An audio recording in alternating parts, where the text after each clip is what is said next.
Hi అండి. Welcome back to Bhavya vlog. So, ఈరోజు వీడియోలో వచ్చేసరికి హెయిర్ ప్యాక్ అనమాట. సో, నేను రెగ్యులర్‌గా యూజ్ చేసేటంటే హెయిర్ ప్యాక్ అనమాట. ఒక్కొక్కరికి ఒక్కొక్క హెయిర్ ప్యాక్ అనేది పడుతుందనమాట. నాకైతే నేను ఎప్పుడు వీక్లీ 2 టైమ్స్ అయితే ఖచ్చితంగా పెడతా అనమాట.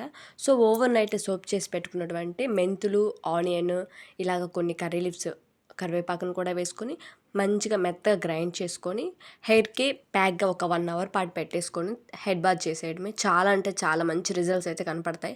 అలా అని చెప్పి ఉబ్బరగా నైట్‌కి నైటే పెద్ద హెయిర్ అనేది లాంగ్‌గా అయిపోతుంది, హెయిర్ ఫాల్ అవ్వదని మాత్రం చెప్పననమాట.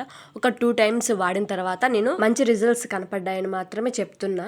సో, నేనైతే రెగ్యులర్‌గా వాడే హెయిర్ ప్యాక్ అనమాట ఇది. సో, చాలా అంటే చాలా హెయిర్ గ్రోత్ ఉంటుంది. అసలు హెయిర్ ఫాల్ అనేది అస్సలు అవ్వదనమాట. సో, కుదిరితే ఇలాగా షికాకాయ కానీ, ఇలా కుంకుడుకాయలతో కానీ హెడ్ బాత్ చేసేయండి. చాలా అంటే చాలా బాగుంటుంది. కొంచెం హాట్ వాటర్‌లో అయితే వేసేసుకుంటే మనం వెంటనే హెడ్ బాత్ చేయడానికి ఉంటుంది. నేనైతే నార్మల్ వాటర్ వేసాను అనమాట. ఒకసారి ట్రై చేసి కామెంట్ చేయండి.